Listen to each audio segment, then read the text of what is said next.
राम हरे हरे हरे कृष्ण हरे कृष्ण हरे हरे हरे राम राम हरे हरे हरे कृष्ण कृष्ण कृष्ण हरे हरे हरे राम राम हरे हरे कृष्ण कृष्ण कृष्ण हरे हरे हरे राम राम राम हरे हरे हरे कृष्ण कृष्ण कृष्ण हरे हरे हरे राम राम राम हरे हरे कृष्ण कृष्ण कृष्ण हरे हरे हरे राम राम राम हरे हरे कृष्ण कृष्ण कृष्ण हरे हरे हरे राम राम हरे कृष्ण कृष्ण कृष्ण हरे हरे हरे राम राम राम हरे हरे कृष्ण कृष्ण कृष्ण हरे हरे हरे राम राम हरे कृष्ण कृष्ण कृष्ण हरे हरे हरे राम राम हरे हरे कृष्ण कृष्ण कृष्ण हरे हरे हरे राम राम राम हरे हरे हरे कृष्ण कृष्ण कृष्ण हरे हरे हरे हरे हरे कृष्ण कृष्ण कृष्ण हरे हरे पुंडलीक वरदा विठ्ठल श्री ज्ञानदेव तुकाराम पंढरीनाथ भगवान की जय माऊली ज्ञानेश्वर महाराज की जय जगद्गुरु तुकाराम महाराज की आद्य जगद्गुरु श्रीमद शंकराचार्य भगवान की जय सब साधु संतन की जय गोपाल कृष्ण भगवान की जय। आता हृदय हे आपुले चौफाळून या भले वरी वैसौ पाऊले श्री गुरूंची नमामि सद्गुरुं शांतं सच्चिदानंद विग्रहं पूर्णब्रह्मपरानंदं ईशमाळंदी वल्लभं शंकरं शंकराचार्यं केशवं बादरायणं सूत्रभाष्यकृतो वंदे भगवंतो पुनः पुनः। आता हृदय हे आपुले चौफाळून या भले वरी वैसौ पाऊले श्री गुरूंची प्रस्तुत प्रवचनरूपी सेवेकरिता निवडलेली ओवी ग्रंथराज ज्ञानेश्वरीमधील 15व्या अध्यायातील प्रथम क्रमांकाची ओवी आहे। या ओवीमध्ये माऊली ज्ञानोबराय वर्णन करून सांगतात की आता हृदय हे आपुले, जे आपलं हृदय आहे या हृदयामध्ये चौफाळून या भले, या हृदयालाच विस्तृत करून वरी वैसौ पाऊले श्री गुरूंची, या हृदय कमलामध्ये श्री गुरूंची पावलं दृढ करून ठेवू।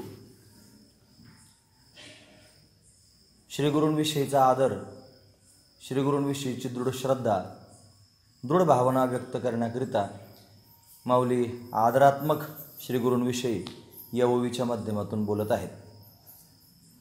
आज गुरुपौर्णिमा आहे। खरं तर या पौर्णिमेचं नाव व्यास पौर्णिमा आहे। व्यास पौर्णिमा, व्यासदेवांचं पूजन या पौर्णिमेला केलं जातं। प्रत्येक युगामध्ये, प्रत्येक चतुर्युगीमध्ये एक व्यास होतात। आत्तापर्यंत 28 व्यास झालेले आहेत। श्रीमद्देवी भागवतानुसार 28 व्यास आत्तापर्यंत झालेले आहेत। म्हणजे चतुर्युगी शब्दाचा अर्थ होतो सत्ययुग, त्रेतायुग, द्वापारयुग आणि कलियुग, या 4 युगांना मिळून चतुर्युगी म्हणायचं किंवा त्याला महायुग म्हणायचं, चौकडी म्हणायचं। भाऊ म्हणायचे 14 चौकड्यांचं राज्य होतं रावणाला। चौकडी म्हणजे चतुर्युगी, म्हणजे एका चतुर्युगीमध्ये एकदा व्यासदेवांना प्रगट व्हावं लागतं। तशा 28 चतुर्युग्या झाल्या आत्तापर्यंत। ही 28वी चतुर्युगी आहे। भगवान युगे 28 विटेवर उभा, म्हणजे 28व्या युगामध्ये भगवान हा विटेवरती उभा राहिलेला आहे, हे त्यातलं तात्पर्य आहे। म्हणजे 71 चतुर्युग्या झाल्या, एक मन्वंतर होतं, आणि 14 मन्वंतर झाले की एक परार्ध होतं, म्हणजे अर्ध परार्ध ब्रह्मदेवाचा एक दिवस होतो। आणि तेवढाच कालावधी लोटला की ब्रह्मदेवाची रात्र होते, मग त्याला कल्प असं म्हटलं जातं. ही कालगणना आहे. तर त्याच्यात व्यासदेवजी प्रगट झाले. हे व्यासदेवजी भगवंताच्या 24 अवतारांपैकी 17व्या क्रमांकाचा अवतार आहेत. जसं भगवंताच्या अवताराचे 6 प्रकार आहेत: अंश, अंशांश, कला, आवेश, पूर्ण आणि पूर्णोत्तम. 6 प्रकार अवताराचे आहेत. त्याच्यात आपण सर्वजण भगवंताचे अंश आहोत. गीता म्हणते याच 15व्या अध्यायात, मम अंशो जीवलोके जीवभूत सनातना मनषष्ठानी इंद्रियाने प्रकृतीस्थाने कर्षती. आपण सर्वजण भगवंताचे अंश आहोत. असं आहे, ईश्वर आणि जीव याच्यातला जर भेद आपण पाहिला तर ईश्वर हा सर्वज्ञ आहे, ईश्वर सर्व शक्तिमान आहे आणि ईश्वर सर्व व्यापक आहे. पण जीवाचा जर विचार पाहिला तर जीव हा अल्पज्ञ आहे, जीव हा अल्पशक्तिमान आहे आणि जीव हा परिच्छिन्न आहे. पण जीव आणि ईश्वराच्या स्वरूपात हा असणारा भेद आहे. पण आपण सर्व जरी भगवंताचीच रूपं असलो तरी आपण जीव आहोत, म्हणून जीव रूपाने आपण भगवंताची रूपं आहोत. म्हणजे चेतन अमल सहज सुखराशी गोस्वामीजी वर्णन करून सांगतात. ईश्वर अंश जीव अविनाशी आणि चेतन अमल सहज सुखराशी. ईश्वराचा अंश जीव हा अविनाशीच आहे, पण तो त्याची मर्यादा ठेवून आहे, म्हणजे तो परिच्छिन्न आहे. याच्यापेक्षा जास्त शक्तिमान परमात्म्याचं रूप जर कोणतं असेल तर अंशांश अवतार. म्हणून व्यासदेवादिक हे अंशांश अवतार आहेत, म्हणजे त्यांच्या ठिकाणी श्रेष्ठत्व आहे. ते काही शंखचक्र घेऊन आले नाहीत, त्यांनी काही कोणाचं निर्दळन शस्त्र घेऊन केलं नाही, पण निर्दळन करण्याकरताच आले. मग कशाचं निर्दळन केलं? त्यांनी अधर्माचं निर्दळन केलं, त्यांनी द्वैताचं निर्दळन केलं, त्यांनी कुविचारांचं निर्दळन केलं, म्हणजे संत रूपात प्रगट झाले. हे व्यासदेवांचं जे का सांगतो कशाकरता, तर व्यासदेव हे भगवंताचा अवतार आहेत आणि 24 अवताराच्या परंपरेतला 17व्या क्रमांकाचा अवतार आहे. मग त्यांनी काय केलं प्रगट होऊन? या व्यासदेवांनी जगदुद्धाराकरता प्रस्थानत्रयी लोकांच्या समोर प्रगट केली. खरं तर वेद अपौरुषी आहे, तर त्या वेदामध्ये 3 कांड आहेत. म्हणजे कर्मकांड सांगताना क्रम असाच असला पाहिजे: कर्मकांड, उपासनाकांड आणि ज्ञानकांड. मग कर्मकांड सांगण्याकरिता त्याच्यात काय आहे तर ब्राह्मणके, वेदातले 3 भाग सांगतो: ब्राह्मणके, आरण्यके आणि उपनिषदे. म्हणून सगळ्यात कनिष्ठ भाग जर कोणता असेल तर ते कर्मकांडाचा भाग आहे, ब्राह्मणके. त्याच्यापेक्षा आरण्यके, ब्राह्मणकांपेक्षा आरण्यके, त्याच्यामध्ये बाकीची सगळी पुराणं त्यात पाहायला मिळतात. आणि त्याच्यापेक्षा श्रेष्ठ भाग जर वेदातला कोणता असेल तर तो म्हणजे उपनिषदे. हा ज्ञानपर असणारा भाग आहे. मग तेच उपनिषद सगळ्या जगाला ज्ञान प्राप्त व्हावं म्हणून दशोपनिषद सगळ्या जगाच्या समोर व्यासदेवांनी प्रगट केले. वेदाची विभागणी केली आणि एका वेदाचे 4 भाग व्यासदेवांनी करून उपनिषद लोकांच्या समोर मांडले. एवढंच केलं असं नाही, तर याच व्यासदेवांनी महाभारतासारखा श्रेष्ठ ग्रंथ लिहिला की ज्याच्यामध्ये 1.25 लाख श्लोक होते. त्या 1.25 लाख श्लोकांमध्ये जवळजवळ 25,000 श्लोक भगवान श्रीकृष्ण परमात्म्याचं चरित्र व्यासदेवांनी लिहिलं. कोणीतरी म्हणलं महाभारत म्हणजे भांडण कौरव पांडवांचं, त्या भांडणात तुम्ही आमच्या देवाचं चरित्र कशाला घातलं? मग ते 25,000 श्लोक त्याच्यातून बाजूला केले. त्याचं नवीन पुराण झालं, त्याचं नाव हरिवंश पुराण. 25,000 श्लोकांचं हरिवंश पुराण झालं आणि 1 लाख श्लोक राहिले महाभारतामध्ये. आता तेवढे उपलब्ध नाहीत, पण 1 लाख श्लोक महाभारतात राहिले. तर त्या महाभारतामध्ये जसं आपण ह्या वेगवेगळ्या आता ज्ञानेश्वरीचा अध्याय आपण पाहतो, किंवा मग आपण विचारसागरामध्ये तरंग पाहतो, वृत्तीप्रभाकरात आपण प्रकाश पाहतो, विचार चंद्रोदयात आपण कला पाहतो.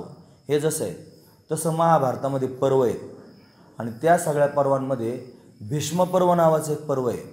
आणि या भीष्म पर्वामध्ये 700 श्लोकाची असणारी श्रीमद भगवद्गीता म्हणजे कृष्ण अर्जुन संवाद.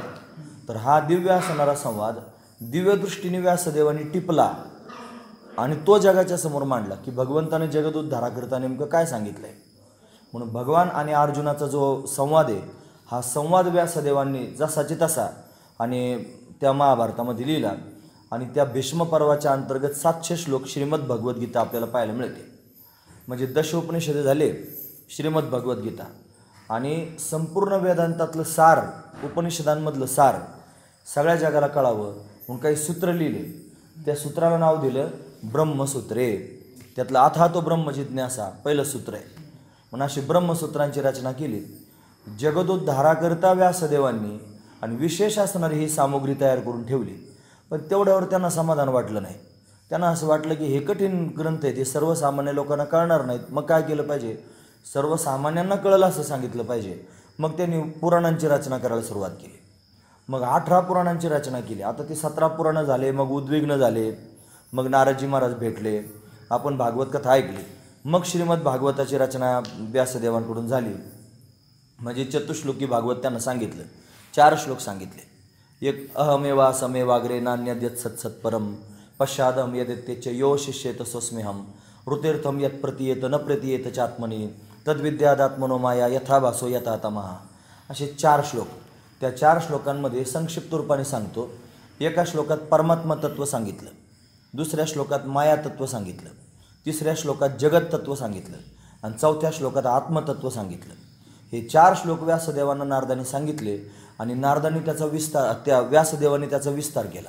नारदांनी व्यासदेवांना सांगितलं आणि त्यांनी विस्तार केला. व्यास शब्दाचा अर्थच होतो विस्तार.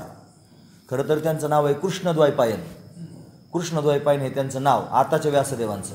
पण व्यास का म्हणायचं, त्याचं कारण त्यांची बुद्धीच विशाली. नमोस्तु ते व्यास विशाल बुद्धे फुल्लारविंदायत पत्र नेत्र येन त्वया भारत तैलपूर्णा प्रज्वालितो ज्ञानमय प्रदीपा.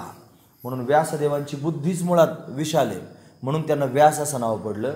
या व्यासदेवांनी 4 श्लोकांचा विस्तार करीत 18,000 श्लोकांची रचना केली आणि श्रीमद भागवतासारखा ग्रंथ आपल्यासमोर आला. म्हणजे 18 पुराणांची रचना व्यासदेवांनी केली. म्हणजे व्यासदेवांनी दशोपनिषदांची विभागणी केली. व्यासदेवांनी श्रीमद भगवद्गीता, महाभारत, माऊली ज्ञानोबा म्हणतात महाभारती जे नाही ते नाहीची लोकी त्रयी म्हणून व्यास उच्चिष्ट पाही जगत्रय.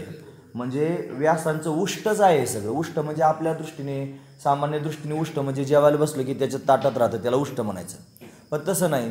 काही वर्ण असतात की नाही, म्हणजे ओष्ठवर्ण म्हणजे तालव्य, कंठव्य म्हणजे कंठातून बाहेर येणारे, ओठातून बाहेर येणारे, जे जिभेचा वापर केले जाणारे दंतव्य.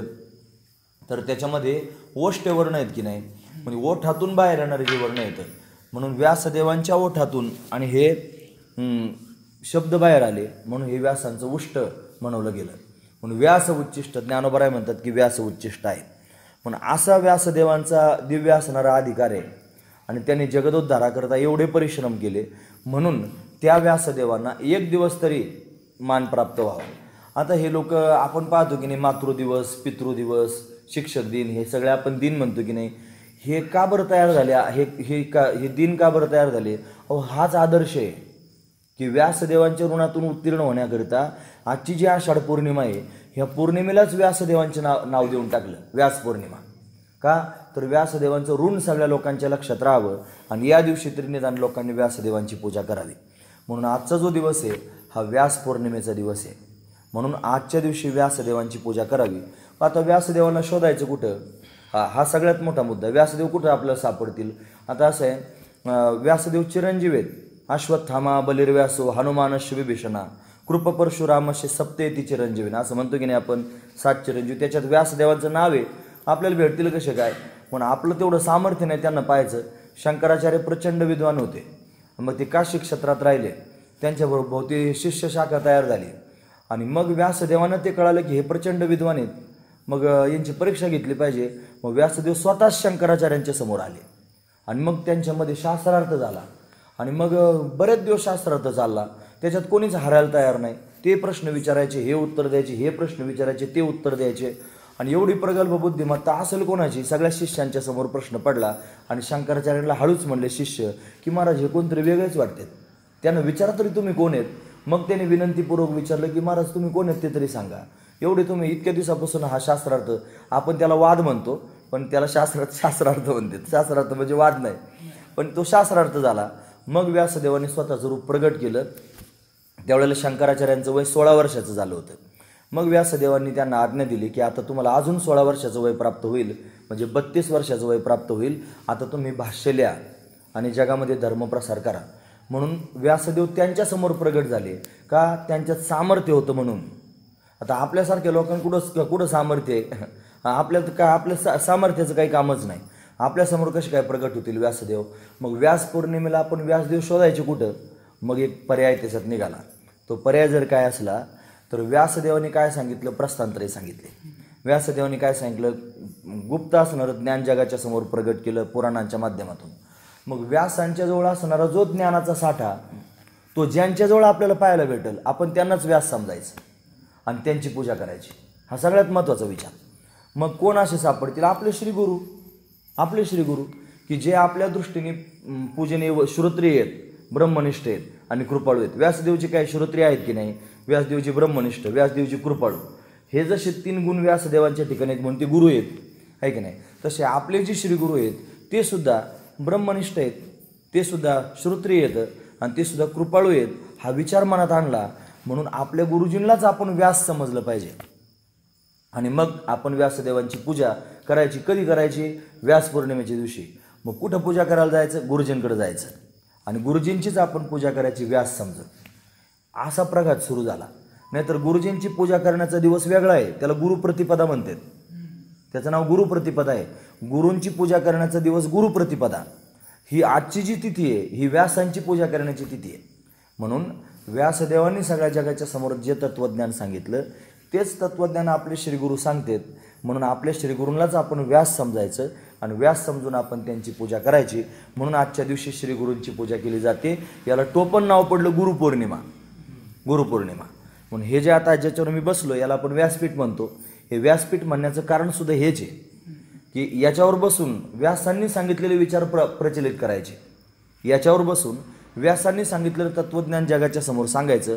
म्हणून व्यासांनी सांगितलेलं तत्त्वज्ञान ज्या ठिकाणाहून सांगितलं जातं त्याला व्यासपीठ असं म्हणतात. सरळ सरळ झालं उत्तर त्याचं. हे व्यासपीठ का म्हणायचं? व्यासांनी सांगितलेलं तत्त्वज्ञान जगाच्या समोर याच ठिकाणाहून पोहोचवलं जातं म्हणून हे व्यासपीठ आहे. म्हणून याला व्यासपीठ असं म्हणायचं. म्हणून व्यासपीठ म्हणण्याचं तात्पर्य हे, व्यास पौर्णिमा म्हणण्याचं तात्पर्य हे की त्यांनी जगावर उपकार केला, त्यांची आठवण जगाला राहावी म्हणून व्यास पौर्णिमा साजरी केली जाते. म्हणून प्रत्यक्ष व्यासदेवांना आपण पाहू शकत नाही, पण आपल्या श्रीगुरूंमध्ये आपण व्यासदेवांना पाहायचं. पण आपले श्रीगुरू काही व्यासापेक्षा कमी नाहीत हा भाव आपल्या अंतःकरणात पक्का असावा. कारण आता आपण पंचीकरणामध्ये दृष्टांत पाहतो किंवा आणखी बऱ्याच ठिकाणी पाहायला मिळतो. विचारसागरात पण आपल्याला ते पाहायला मिळालं की श्रीगुरू हे श्रोत्रिय असावेत, श्रीगुरू हे ब्रह्मनिष्ठ असावेत. जर एक कमी असलं तरी घोटाळा होतो.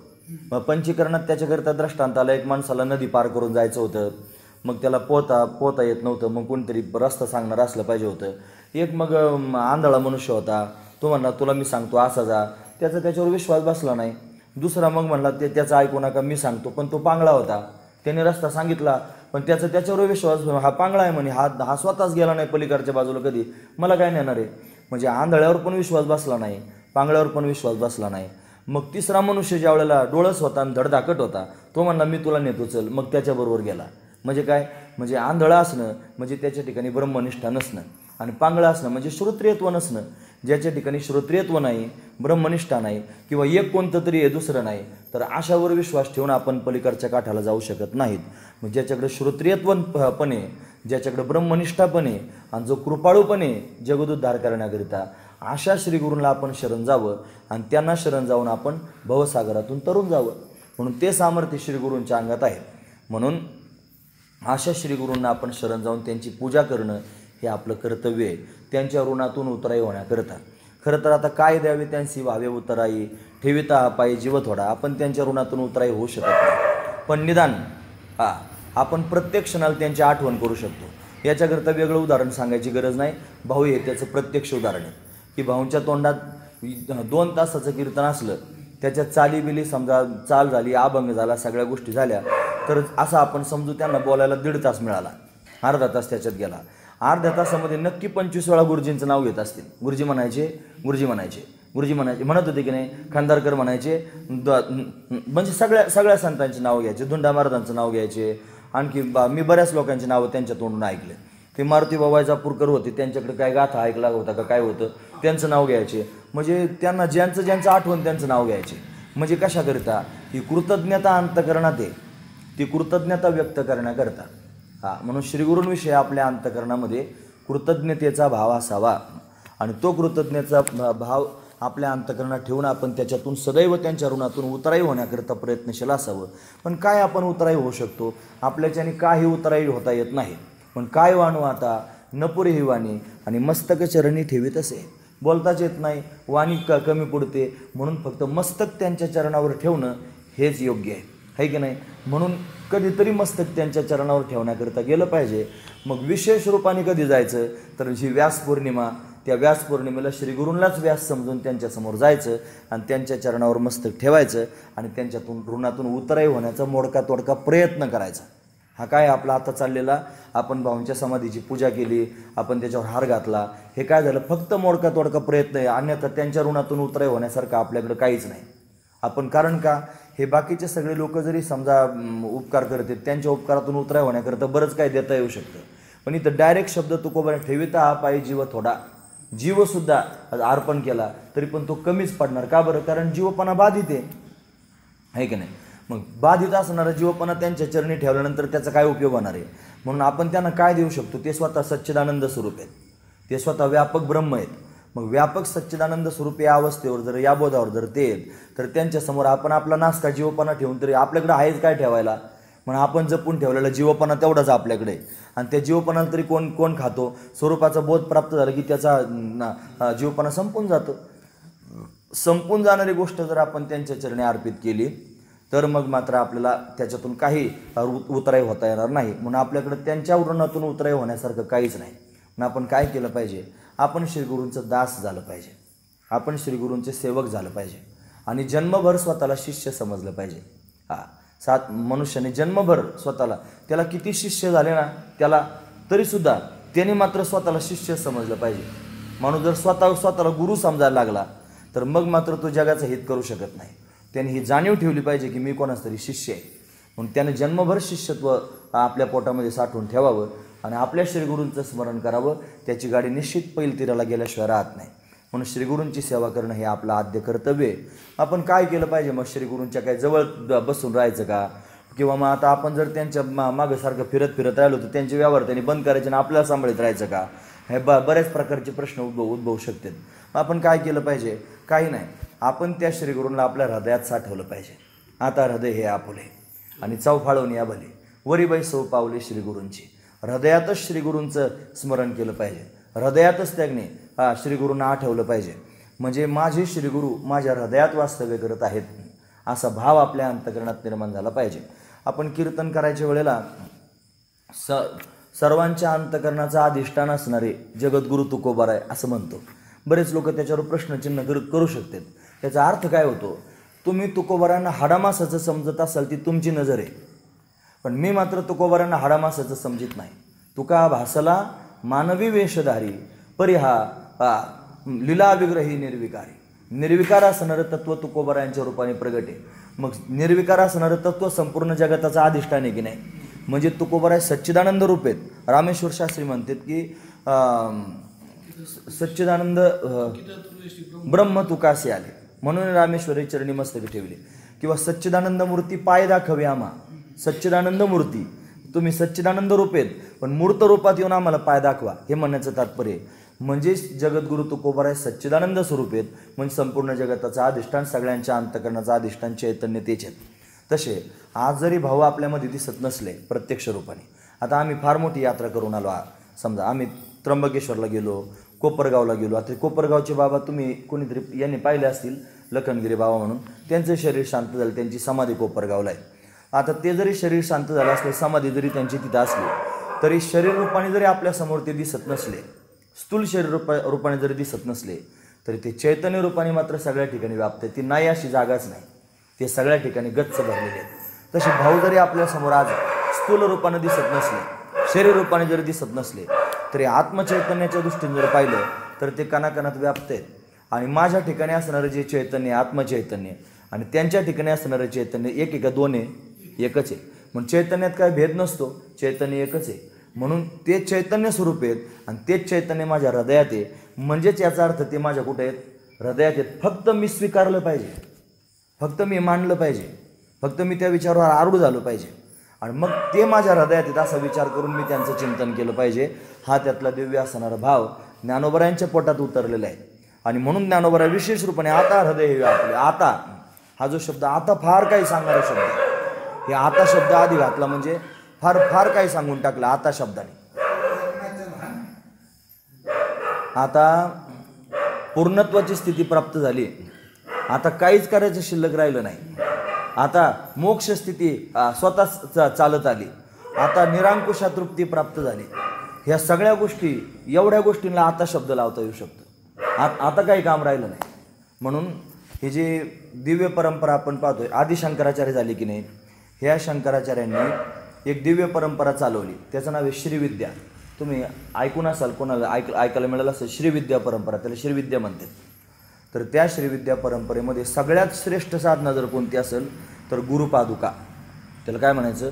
गुरुपादुका. त्याच्यात बरेचसे जप तप करण्याची पद्धती आहे, पण त्याच्या सगळ्यात शेवटी जर कोणता उपदेश केला जात असेल तर गुरुपादुका मंत्राचा उपदेश केला जातो. म्हणजे सगळ्यात शेवट परमार्थाचा शंकराचार्यांच्या दृष्टीने जर कुठं झाला तर गुरुपादुकांच्या रूपाने झाला. म्हणून गुरुपादुकांना फार महत्त्व आहे. आपण ते गुरुपादुकाष्टक म्हणतो की नाही, हे ज्या संगतीनेच विराग झाला, मनोदरीचा जडभास गेला, साक्षात परमात्मा मज भेटविला, विसरू कसा मी गुरुपादुकांना. फार दिव्य भाव, एका एका शब्दात भाव आहे. म्हणून विसरू कसा मी गुरुपादुकांना. म्हणून त्या श्री गुरूंच्या चरणांना आपण विसरू नये. का? त्यांनी आपल्याला फार काही दिलं आहे. असे मायबापे पिंड पाळी याला माया. मायबापांनी बरंच दिलं लोकांना, वावरं नावावर करून दिले, घरं आता तिचे प्रवचन वाढलं, आता ते हे असं सांगायला लागलं. मग सगळी दुनियादारी दिली, सगळा प्रपंच दिला, पण मुक्त होण्याचं ज्ञान दिलं नाही. हे मुक्त होण्याचं ज्ञान मायबापाकडे मिळत नाही. हे मुक्त होण्याचं ज्ञान बाजारात मिळत नाही. हे मुक्त होण्याचं ज्ञान कोणी पण कोणाला देऊ शकत नाही. मग ते ज्ञान पैगा बरवे, जरी मनियाथी आणावे, तरी संता या भजावे सर्वस्वी. शिका ते ज्ञानाचा कुरठा म्हणजे घर, ते तर सेवा हाची दारवंटा म्हणजे दार, ते स्वाधीन करी सुभटा ओळंगोनी. काय केलं पाहिजे मग? तरी तनू मनू जिवे चरणाशी लागावे, अगरवता करावे दास्य सगळे. हे जर घातलं नसतं तर घोटाळा झाला असता. हे अगरवता नाही तर फुगरटपणा येतो पोटामध्ये, मी सेवा करतो म्हणून. ते सेवेचा फुगामट तर फार वाईट असतो. म्हणून अगरवता करावे दास्य सगळं. मग काय होईल? मग अपेक्षित जे आपुले सांगतील पुशिले, जेणे अंतःकरण बोधले संकल्पा नये. म्हणून अंतःकरणामध्ये संकल्पच निर्माण होऊ नये अशी अवस्था ते आपल्याला प्राप्त करून देतात. म्हणून त्यांच्यासारखा दानशूर दाता या जगात दुसरा कोणी नाही. म्हणून आपण त्यांचं स्मरण केलं पाहिजे. म्हणून आपण त्यांना आपलंच आपल्याला दाखवतात. सोनेवाडीमध्ये सगळ्यात पहिलं प्रवचन करायचं योग आला बरं मला, म्हणजे आठवण म्हणून सांगतो. त्याच्यात ओवी अशी होती, मोटके गुरुमुखे उदय जत दिसे, हृदय स्वयंभची असे, मग प्रत्यक्ष फावो लागे तैसे आपैसयाची. ज्या दिवशी माझं प्रवचन होतं त्या दिवशी बहिरवाल महाराजांचं कीर्तन होतं रात्री, बबन महाराज बहिरवालांचं. आणि ते कीर्तनाला आले होते, पण ती प्रवचनाचंच वेळ झाली नेमकी. आणि ते प्रवचनाला येऊन बसले समोर आणि प्रवचन झालं. आता ते विचारसागर ऐकायला जात होतो भाऊंकडे मी, आणि ते डोक्यामध्ये ती एक सनकच असते की ते ऐकलं की माणसाला वाटतं हेच सांगितलं पाहिजे. ती छाप करून घेण्याकरता म्हणा, नाही तर आणखी काही मोठे पण दाखवण्याकरता म्हणा, पण दुसरं बोलायचंच नाही काही, नुसतं वेदांतच सांगायचं, दुसरं काही सांगायचंच नाही. मग असं ती ओवी घेतली ती चिंतना करता. मग जीव म्हणजे काय, ब्रह्म म्हणजे काय, मोठे की गुरुमुखी उदयचं तर दिसे, हृदय स्वयंभूची कसं काय असलं पाहिजे, ही सगळे जीव स्वरूपाची व्याख्या आहे ते सगळं सांगितलं. एक तासभर प्रवचन बहिरवाल महाराजांनी ऐकलं. आणि रात्रीचं कीर्तन, त्या टायमाला ते मंदिर असं हेच मंदिर होतं, पण असं छोटं होतं, काही छोटं स्वरूप होतं. मग ते कीर्तनात म्हणले, ते म्हणले तुम्ही मग प्रवचन ऐकलं, पण ते प्रवचन सगळं निरसच होतं म्हणले. जर ते निरशा दुधात जर पाणी घातलं नाही तर माणसाला हागवण लागू, आता ते विनोद येत ना थोडेसे, हागवण लागू शकते म्हणले. त्याच्यामुळे त्यांनी जरी तुमच्यासमोर निरसं सांगितलं तरी आता मी पाणी घालून सांगतो म्हणले पुढं. म्हणजे का बरं सांगतो मी कशा करता, मला ओवी आठवती ह्या सोनेवाडीत पहिलं प्रवचन केल्याची. ती कोणती असेल तर, मोटके गुरुमुखे उदय जत दिसे, हृदय स्वयंभचे असे. आपल्या हृदयात ते तत्व आहेच, फक्त मोटके गुरुमुखे, गुरुच्या मुखातून मोजकं बाहेर आल्यासारखं दिसतं. काय येतं गुरुजींच्या मुखातून मोजकं? मग त्याला म्हणायचं महावाक्य. मग काय महावाक्य सांगतात? तत्त्वम असे, ते ब्रह्म तू आहेस. मग आपल्याला काय कळतं? अहम ब्रह्म अस्मि, मी ब्रह्म आहे. मग कसं काय मी ब्रह्म आहे सांगा? म्हणे प्रज्ञानम ब्रह्म, ज्याच्यामुळं ज्ञान होतं त्याला ब्रह्म म्हणायचं, है की नाही? अजून एक काय, एक महावाक्य राहिलं, अयम आत्मा ब्रह्म. हा आत्माच ब्रह्म आहे. म्हणजे असे 4 महावाक्य, म्हणजे श्रीगुरूंच्या मुखातून महावाक्याचा उपदेश प्राप्त होऊन आपण अपरोक्ष ज्ञानाची व्याख्या ऐकतो की नाही. अपरोक्ष ज्ञान कसं होतं? श्रीगुरूंनी उच्चारण केलेल्या महावाक्याचा श्रोत्राशी संबंधरूप प्रथम श्रवण हेच अपरोक्ष ज्ञानास हेतू आहे. आता बरेच दिवस झाले बरं मी विचारसागर पाहिला नाही, पण हे पाठ झालेलं आहे. कसं पाठ झालं ते सांगतो बरं मी तुम्हाला. मी ना टोळी केली ती तयारी पोरांची चासवरून, आणि चासवरून पायी यायचं पाठाला भाऊंकडं. मग काय करायचं, पाठाला तिथून चासून निघालं की आधीच्या पाठाचा अनुवाद घ्यायचा वाटणीच पोरांकडून. आणि इथं ऐकलं, पाठ ऐकला की जाताना त्याच पाठावर चिंतन करीत जायचं. आणि असं करता करता त्या सगळ्या व्याख्या स्वतः पाठ केल्या आणि पोरांकडून पाठ करून घेतल्या. म्हणजे ही भाऊंचीच पद्धत आहे. म्हणजे मोठ्या बाबांकडे भाऊ होते की नाही मेघरीला, त्या टायमाला त्यांच्याकडे फौजच होती भाऊंकडं. म्हणजे ते हरिपाठ करण्याकरिता ते पोरं सगळे त्यांना हरिपाठ शिकवायचा, त्यांना गीतेचे श्लोक शिकवायचे, हे सगळं काम भाऊंकडंच होतं. तसं ते हे पोरांना शिकवायचं काम, त्यांचं घोकून घ्यायचं काम होतं. म्हणून माझे ते अजून चांगलं डोक्यात राहिलं. तसा माझा मेंदू खराब झालेला आहे, तरी पण काम करतो अजून चांगला. खरं सांगतो मी तुम्हाला. म्हणजे ह्या सगळ्या गोष्टी लक्षात ठेवण्यासारख्याच आहेत की आपल्याला अपरोक्ष ज्ञान होतं. कसं अपरोक्ष ज्ञान होणार? श्रीगुरूंनी उच्चारण केलेल्या महावाक्याचा श्रोत्राशी संबंधरूप प्रथम श्रवण. कारण संबंधरूप काऊन म्हटलं? दोन प्रकारचे श्रवण आहेत. एक विचाररूप श्रवण आणि दुसरं संबंधरूप श्रवण. संबंधरूप श्रवण म्हणजे प्रत्यक्ष श्रवण, प्रत्यक्ष. त्याला मौलिक ज्ञानोबराय म्हणतात, काना वचनाची भेटी सरिसाची पै किरीटी आणि वस्तूची होणी उठी कौन एकूजो. श्रीगुरूंनी उच्चारण केलेल्या वचनाचा कानाशी संबंध झाला की एखादा लगेच ताबडतोब ब्रह्मबोधावर आरूढ होतो. पण सगळे होत नाहीत ना. मग प्रमाणासंभावना, प्रमेयासंभावना, विपरीत भावना शिल्लक राहते. मग हे घालवण्याकरिता काय केलं पाहिजे? मग विचाररूप श्रवण समोर येतं. मग त्यांनी श्रवण करायचं, मनन करायचं, निधिध्यासन करायचं. मग एका श्रवणाने प्रमेयासंभावना जाते, मनाने प्रमाणासंभावना जाते, आणि निधिध्यासन आणि विपरीत भावना निघून जाते. म्हणून त्याला हे पुढचे साधनं वर्णन करून सांगितले. हे सगळेचे सगळे साधनं करण्याकरिता श्रीगुरूंच्या सानिध्याची नितांत आवश्यकता आहे. श्रीगुरूंच्या मार्गदर्शनाची नितांत आवश्यकता आहे. म्हणून पूर्वीच्या काळात गुरुकुल असायचं. आता माझा जीव पाखडून मी अट्टहास करतोय गुरुकुल तयार करण्याकरता. तुम्ही सगळेजण याचे साक्षीदार आहेत. मला वाटतं की गुरुकुल तयार व्हावं पूर्वीच्या पद्धतीसारखं, आणि गुरुकुलात विद्यार्थ्यांना शिकवलं जावं, आणि हे सगळ्याचे सगळं शिकवलं जावं. आपला धर्म शिकवला जावा, आपलं शास्त्र शिकवलं जावं, साधू संतांचे विचार शिकवले जावेत. हे गुरुकुलात शिकवलं जात होतं. म्हणून श्रीगुरूंच्या सानिध्यात राहून याचं शिक्षण घ्यायचं. आणि फक्त शिक्षण घ्यायचं असं नाही, ते आपल्या जीवनामध्ये उतरवायचं. म्हणजे उतरवून आपण त्या पद्धतीने वागायला सुरुवात करायची. आणि आपण ज्या वेळेला ते म्हणजे ज्ञान कळण्याकरिता बुद्धी असावी लागते, भाऊ म्हणायचे. ज्ञान पटण्याकरिता पुण्य असावं लागतं, आणि ज्ञान झेपण्याकरिता अधिकार असावा लागतो. बिगर अधिकाराचं ज्ञान झेपत नाही. म्हणून श्रीगुरूंच्या सानिध्यात गेल्यानंतर आपोआपच अधिकार तयार होतो, आपोआपच अधिकार तयार होतो. कारण ते त्यांच्यासारखं करतात की नाही. तुम्ही वाकडं तिकडं हसत असताना तर ते त्यांना हसणं जर जमत नाही, असं हसू नको. तुम्ही जर असं इकडं पाहत असताना हे असं असं पाहू नको, म्हणजे ते त्याला घावच घालीत राहणार, नुसती घावच घालीत राहणार. वर पाहिलं तर वर बघतो, खाली पाहिलं तर खाली बघतो. मग ते तुम्हाला सगळं माहिती ते. म्हणजे तात्पर्य मला हे सांगायचं की त्यांच्या सानिध्यात राहिल्यानंतर ते बरोबर टाक्याचे घाव घालून घालून दगडाची मूर्ती तयार करते. आणि एक दिवस असा येतो की त्या मूर्तीच्या सगळेजण पाया पडायला येतात. एक दिवस दगड होता, पण त्या दगडाच्या सगळे पाया पड. हे सामर्थ्य दुसऱ्या कोणात नाही. ही मूर्ती तयार करणारा शिल्पकार जर कोण असेल तर फक्त श्रीगुरू. म्हणून त्याच्या सानिध्यात राहिलं पाहिजे. जर त्याच्या सानिध्यात आपण राहिलो तर मग जीवन मात्र बदलल्याशिवाय राहत नाही. म्हणून ज्यांनी आपल्यावर असे उपकार केलेले आहेत, ज्यांनी आपलंच आपल्याला दाखवलेलं आहे. म्हणून तुकोबारामध्ये तुका म्हणे कैसे आंधळे हे जन आणि गेले विसरून खऱ्या देवा. खरा देव जर पाहायचा असेल, देव वैकुंठात शोधायला गेले, कैलासात शोधायला गेले. देव वैकुंठात कैलासात कोणत्या ठिकाणी नाही. देव तर श्रीगुरूंमध्ये वास्तव्य करतो. म्हणून गुरुगीतेमध्ये स्पष्ट रूपाने लिहिले, गुरुर ब्रह्मा गुरुर विष्णू गुरुर्देव महेश्वरा गुरु साक्षात परब्रह्म तस्मै श्री गुरुवे नमः. गुरु साक्षात म्हणायचं बरं का, नाही तर गुरुर साक्षात म्हणायचं. भाऊ फार गरम होते. एखाद्या जर म्हणा गुरुर साक्षात म्हणलं की त्या काय म्हणतो, म्हणजे त्याला तिथं लगेच ताबडतोब धरायचे. गुरु साक्षात परब्रह्म, गुरु साक्षात परब्रह्म आहे. तस्मै श्री गुरुवे नमः. म्हणून श्रीगुरूंना परब्रह्म समजावं, त्यांना आपल्या स्वतःच्या अंतकरणाचं अधिष्ठान समजावं आणि त्यांचं त्या अंतकरणामध्ये चिंतन करावं. पण आता हृदय हे आपुले चौफाळून या भले आणि वरी बैसव पावली श्रीगुरूंची. सदैव श्रीगुरूंचं हृदयामध्ये चिंतन करत राहावं. आणि त्यांचं चिंतन केल्याने होईल काय, जगाचा मालक प्रसन्न होईल त्यांचं चिंतन केल्याने. जैसे काय म्हणून जाणते नो गुरु भजीजे, काय तेने कृतकार्य होईजे जैसे मूळ सिंचने सहजे शाखा पल्लव संतोषती. म्हणून श्रीगुरूंचे चिंतन केल्याने, श्रीगुरूंची उपासना केल्याने, श्रीगुरूंची भक्ती केल्याने, श्रीगुरूंच्या ठिकाणी श्रद्धा ठेवल्याने आपोआप भेटे देव. पण आपोआपच देव प्राप्त होतं एवढं सामर्थ्य श्रीगुरूंचं आहे. म्हणून त्यांच्याविषयीचं ऋण व्यक्त करण्याकरिता, त्यांच्याविषयीची कृतज्ञता व्यक्त करण्याकरिता आपण या गुरुपौर्णिमेला हा सोहळा करीत असतो. म्हणून दरवर्षी आपण आता हा सोहळा या ठिकाणी करतो. तसं याही वर्षी त्याने अनपेक्षित रीतीनं तुम्ही सगळेजण उपस्थित आहात आणि सगळ्यांच्या समोर 4 शब्द बोलण्याचा हा योग जुळून आला. एक अर्धा तास मी बोलतो असं तुमच्यासमोर म्हणलो होतो. मला वाटतं त्याच्यापेक्षा जास्त वेळ आता झाला असावा. हां, पाऊण तास झाला असावा. म्हणून आता आपण याला थोडंसं थांबून झालं की काय माहिती.